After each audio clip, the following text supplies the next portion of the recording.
The Rothschild Formula. How 5 wars created the modern financial prison. They called it the most profitable day in human history. June 18, 1815. The Battle of Waterloo. While Napoleon's army collapsed and thousands died in Belgian mud, one man in London was making a fortune that would reshape civilization. Nathan Rothschild didn't fight at Waterloo. He didn't command troops or fire cannons. But by the end of that day, he had executed the most sophisticated wealth transfer in history. And the method he used, the formula he perfected, is running right now. Ukraine 2024. Same pattern, same profits, same victims. This isn't about conspiracy theories or ancient history. This is about a financial weapon that has been deployed 5 times in 200 years, each time creating unimaginable wealth for the same families while destroying entire nations. The Napoleonic Wars taught them the blueprint. World War I perfected it. World War II industrialized it. The 2008 crisis modernized it. And Ukraine is proving it still works. The formula is elegant in its brutality. Fund both sides. Control the debt. Own the reconstruction. Repeat forever. But here's what they don't want you to understand. War isn't the product. War is the delivery system. The real product is debt. Permanent, unpayable, generational debt that transforms free nations into economic colonies. And right now, as Ukrainian cities burn and Western taxpayers fund the largest proxy war since Vietnam, the formula is generating profits that make Waterloo look like pocket change. Let me show you how it works, how it's always worked, and why every major conflict of the last 200 years has been a wealth extraction operation, disguised as geopolitics. The Waterloo Blueprint. How information becomes fortune. June 18th, 1815. The fate of Europe hangs in the balance outside a small Belgian village. Napoleon has escaped Elba. The coalition armies of Britain, Prussia, and their allies face the Grande Armée one final time. If Napoleon wins, French dominance continues. If he loses, British power reshapes the continent. Nathan Rothschild sits in London, 200 miles from the battlefield. But he has something no other financier possesses: the fastest intelligence network in Europe. The Rothschild courier system makes governments jealous. They use carrier pigeons, relay riders, and fast ships. Information travels the Rothschild network twice as fast as official diplomatic channels. And information, Nathan understands, is the ultimate weapon. On the morning of June 20th, Nathan Rothschild knows Napoleon is defeated. He knows it 24 hours before the British government knows it. He knows it 48 hours before the London markets know it. And he uses that knowledge to execute the most profitable trade in history. Here's what happened. At 10 a.m. on June 20th, Nathan Rothschild walks onto the London Stock Exchange floor. British government bonds, called consols, are trading nervously. No one knows who won at Waterloo. No news has arrived. The market is paralyzed with uncertainty. Nathan starts selling massive quantities of British bonds, selling aggressively, publicly, obviously. Other traders see the Rothschilds selling and panic. If Nathan Rothschild is selling British bonds, he must know something. Napoleon must have won. Britain must be facing defeat. The panic spreads. Everyone starts selling. British bond prices collapse. Within hours, they've lost 90% of their value. And then Nathan begins buying, not publicly this time, through agents, through intermediates. Quietly, he buys British bonds at 5% of their morning value. He buys everything available. Millions of pounds worth of British government debt at bankruptcy prices. On June 21st, official news arrives. Wellington has won. Napoleon is defeated. British bond prices explode upward. In 48 hours, Nathan Rothschild has turned a small fortune into the largest private wealth in Britain. He owns more British government debt than any single entity except the government itself. But here's the key. Nathan didn't just make money, he gained control. By owning vast quantities of British government bonds, Nathan Rothschild now has leverage over British policy. The government needs to keep bond prices stable to maintain their credit rating. And Nathan, holding millions in bonds, can move those prices with his trading decisions. This is the foundation of the Rothschild formula. Use superior information to gain control of government debt during times of crisis. Once you own the debt, you own the government, and it's about to scale globally. World War I, industrializing the formula. By 1914, the Rothschild model has spread across Europe. Not just the Rothschilds anymore, but a network of connected financial families. The Warburgs in Germany, the Morgans in America, all using the same playbook. Own the debt, control the government, But World War I presents an opportunity unlike anything they've seen before. This isn't a regional conflict like the Napoleonic Wars. This is industrial warfare requiring unprecedented financing. Entire nations will need to borrow beyond their means, and someone has to lend to them. August 1914. War erupts across Europe. Britain, France, and Russia face Germany and Austria-Hungary. The costs are immediate and staggering. A single day of artillery bombardment costs more than a year of peacetime military budget.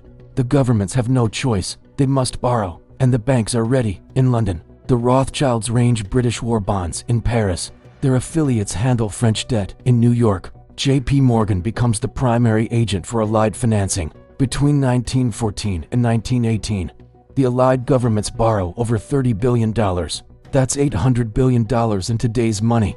But here's where it gets dark. The same banking networks that are financing the Allies are also, through their German affiliates, financing the Central Powers. The Warburgs, connected to the Rothschilds through marriage and business, range German war loans. The Deutsche Bank, with deep connections to international finance, handles Austrian bonds. Both sides are borrowing from the same sources. This isn't accident, this is strategy. By financing both sides, the banking families guarantee profit regardless of who wins. The British pay interest on their war loans, the Germans pay interest on theirs. The longer the war continues, the more debt accumulates, the more interest flows to the lenders. The war ends in November 1918, for empires have collapsed. 20 million soldiers are dead, and the banking families that financed both sides are now the creditors of the entire European continent. Germany owes billions in war reparations. Britain owes billions to American banks. France owes billions for reconstruction. Russia, now under Bolshevik control, has defaulted entirely, but the debt remains on the books. This is the Rothschild formula at industrial scale. Create the conditions for massive borrowing, finance all parties, collect interest from everyone, and when the war ends, own the reconstruction. But the formula is evolving. It's becoming more sophisticated, more hidden. By 1918, the public is starting to ask questions. Why do the same banks profit from every war? Why does debt increase regardless of who wins? So they adapt. They create complexity. Instead of one bank financing both sides directly, they create a network of seemingly independent institutions. Instead of obvious profiteering, they present themselves as patriots funding necessary wars. The formula doesn't change. It just becomes harder to see. World War II, the global expansion. By 1939, the financial networks that profited from World War I have spent 20 years preparing for the next conflict. They've learned from their previous success. This time, they won't just finance the war, they'll design the peace. September 1939, Germany invades Poland. Britain and France declare war. But the financial patterns from 1914 are already visible. The same banks that financed the previous war are positioning themselves for this one. In New York, the Federal Reserve begins expanding credit to support eventual war spending. In London, the Bank of England prepares for massive government borrowing. And in Germany, the Reichsbank has been financing rearmament since Hitler's rise to power. But there's a new player. The United States, which ended World War I as a creditor nation, is now positioned to finance the entire Allied war effort. The Lend-Lease program, beginning in 1941, exemplifies the evolved formula. Instead of direct loans, which create obvious debt relationships, the US lends weapons and supplies to Britain and the Soviet Union. The debt is hidden in complex arrangements, but it's still debt. Britain receives $31 billion in Lend-Lease aid. That's $500 billion today. The Soviet Union receives $11 billion. France, China, and dozens of other countries receive billions more. All of it is debt, even when it's called aid. Meanwhile, American corporations are profiting from both sides. Standard Oil sells fuel to Germany through neutral countries. IBM provides calculating machines for German logistics. Ford operates factories in Germany throughout the war. This isn't treason. This is business. The formula requires financing all sides, and American corporations, like their banking partners, understand that war is opportunity. But the real innovation comes after the war ends. July 1944. While fighting continues in Europe and the Pacific, Allied representatives meet in Bretton Woods, New Hampshire. Officially, they're designing the post-war monetary system. Unofficially, they're institutionalizing the Rothschild formula. The Bretton Woods agreements create the International Monetary Fund and the World Bank. Both institutions will lend to war-torn nations for reconstruction, but the loans come with conditions: economic restructuring, open markets, debt repayment schedules that ensure permanent borrowing, relationships. This is the formula perfected. Instead of individual banks profiting from war debt, entire international institutions are created to manage global debt in perpetuity. The Marshall Plan, launching in 1947, demonstrates the new model. The United States will provide $15 billion for European reconstruction. That's $170 billion today, but it's not charity, it's strategic debt creation. European nations receiving Marshall Plan funds must spend the money on American goods, use American contractors, and adopt American economic policies. The debt creates dependency, and dependency creates control. By 1950, every major European nation is indebted to American financial institutions. The old European empires are gone, but a new empire has emerged, an empire of debt, controlled by the same banking networks that financed both world wars. The Rothschild formula has gone global. 2008.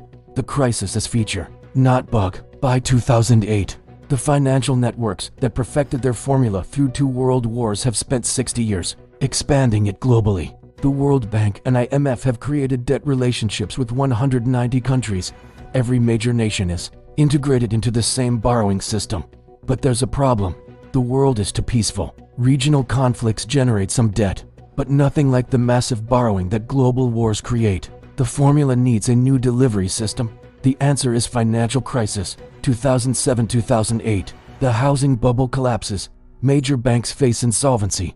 The global financial system teeters on the edge of collapse. Governments across the world respond with the largest bailout in history. But here's what most people miss. The crisis isn't a failure of the system. It's the system working exactly as designed. Let me show you the mechanics. From 2000 to 2007, major banks deliberately created a housing bubble through predatory lending. They knew the loans were unsustainable. Internal documents, later revealed in congressional investigations, show bank executives calling their products toxic waste and time bombs. But they continued lending because the goal wasn't sustainable mortgages. The goal was maximum debt creation followed by maximum bailout. When the crisis hits in 2008, the banks that created the problem become the beneficiaries of the solution. Bank of America receives $45 billion in bailouts. Citigroup receives $45 billion. Morgan Chase receives $25 billion. Goldman Sachs receives $10 billion.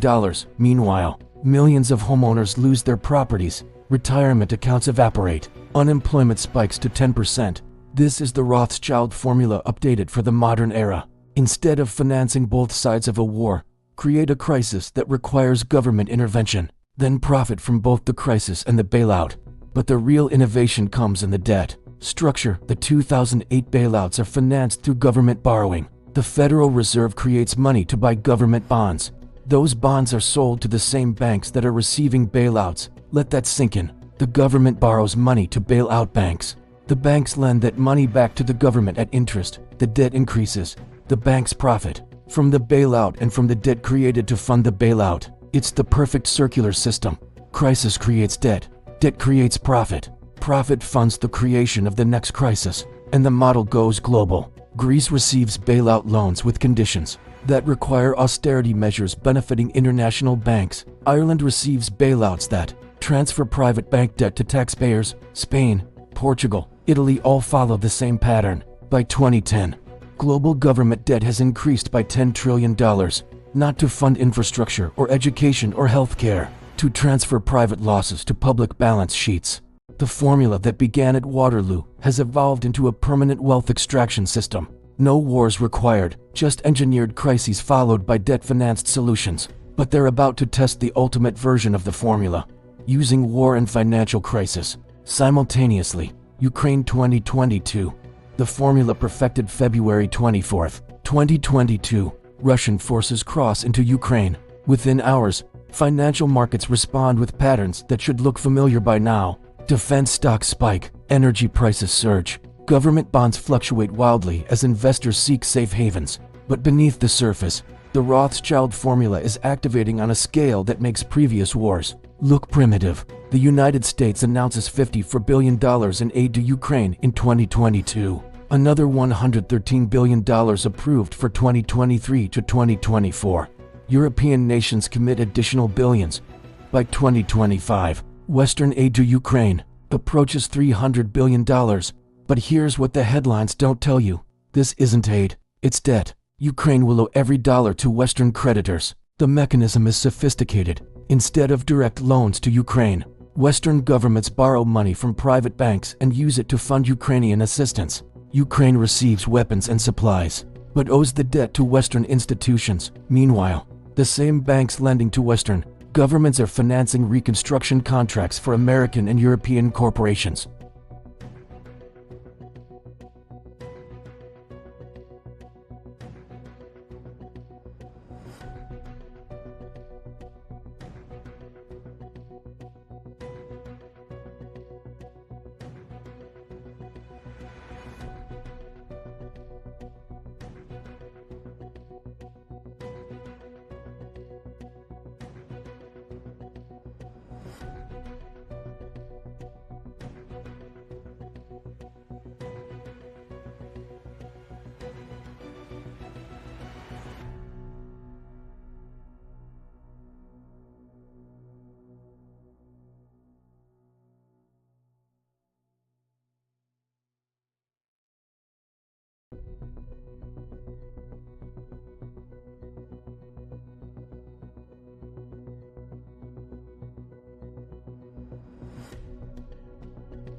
Lockheed Martin's stock price has increased 40% since the war began. Raytheon, General Dynamics, Northrop Grumman all report record profits, not from peaceful innovation, from conflict financing. Meanwhile, European taxpayers face energy inflation that has doubled heating costs.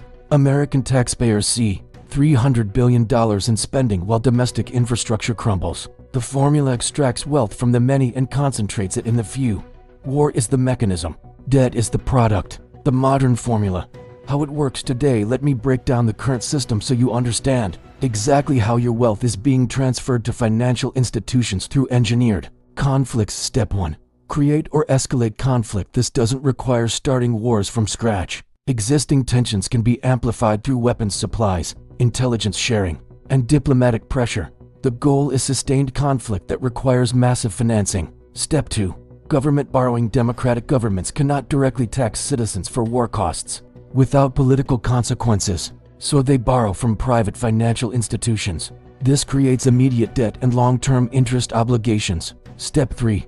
Corporate contracting. War spending flows to defense contractors, energy companies, and reconstruction firms. These corporations use profits to purchase government bonds, creating circular debt flows. Step 4. Resource extraction. Post-conflict reconstruction loans include terms that give creditor nations access to debtor resources, natural resources, agricultural land, and strategic infrastructure are transferred to Western control. Step 5. Permanent debt relations. The debtor nation can never fully repay, ensuring permanent interest payments and continued policy control by creditors. This isn't theoretical.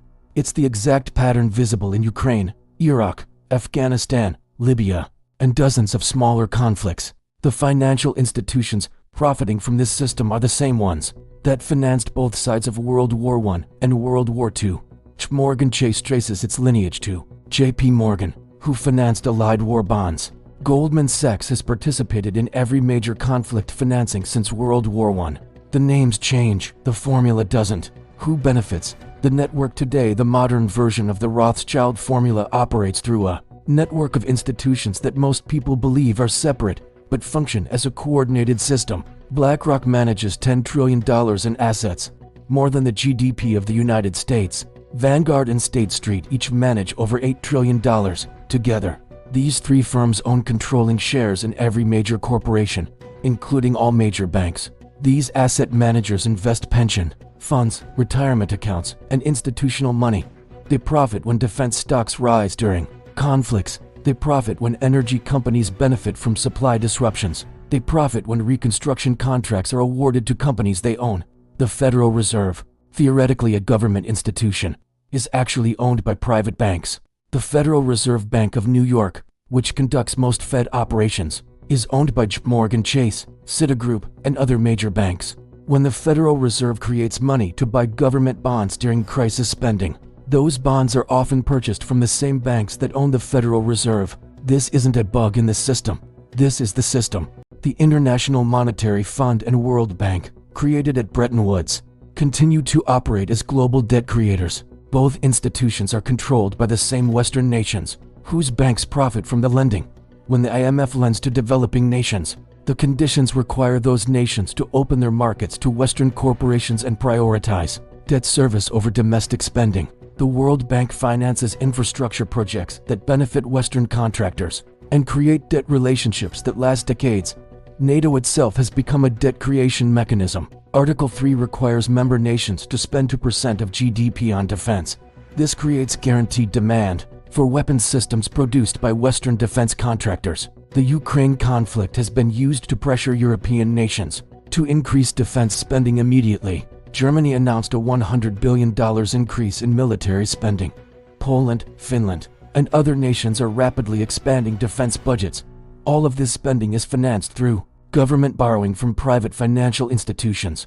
The pattern never changes. From Waterloo to Ukraine, the fundamental pattern remains identical. Use superior information or influence to create conflicts that require massive government borrowing. Finance multiple sides when possible. Profit from the conflict and the debt created to fund it. Use post-conflict reconstruction to extract resources and create permanent debt relationships. The scale has grown. The methods have become more sophisticated. The profits have become larger. But the essential formula remains the same. Nathan Rothschild made millions from one day at Waterloo. The modern financial network makes trillions from ongoing conflicts worldwide.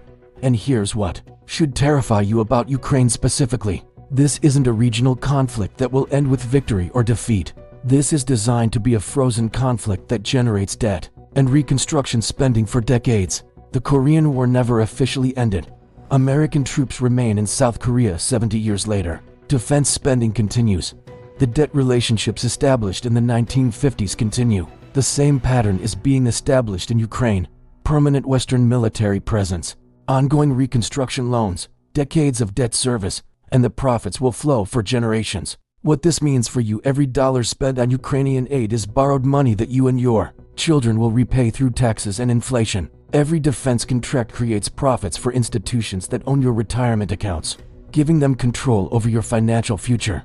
When energy prices spike during conflicts, you pay more at the pump while energy companies report record profits. When food prices increase due to supply chain disruptions, you pay more at the grocery store while agricultural corporations expand their margins. The formula extracts wealth from your daily life and concentrates it in institutions that use that wealth to finance the next extraction. This is why, despite technological advances that should reduce costs, everything becomes more expensive. The wealth you create through your labor is systematically transferred to institutions that profit from engineered scarcity and conflict, and it's accelerating. The Ukraine conflict demonstrates that the formula can now operate continuously. There will always be another crisis requiring massive government borrowing. Climate change will require trillions in spending. The China conflict will require expanded military budgets. The next financial crisis will require larger bailouts. Each crisis will follow the same pattern: government borrowing, corporate profits, debt concentration, wealth extraction. The Rothschild formula, perfected over 200 years in 5 major conflicts, has become the operating system of the global economy. Nathan Rothschild would recognize the modern system immediately. The scale is larger, the methods more complex, but the essence unchanged. Use crisis to create debt. Use debt to create control. Use control to create more crisis. The pattern never fails, because the people running it wrote the rules, and they're not finished yet.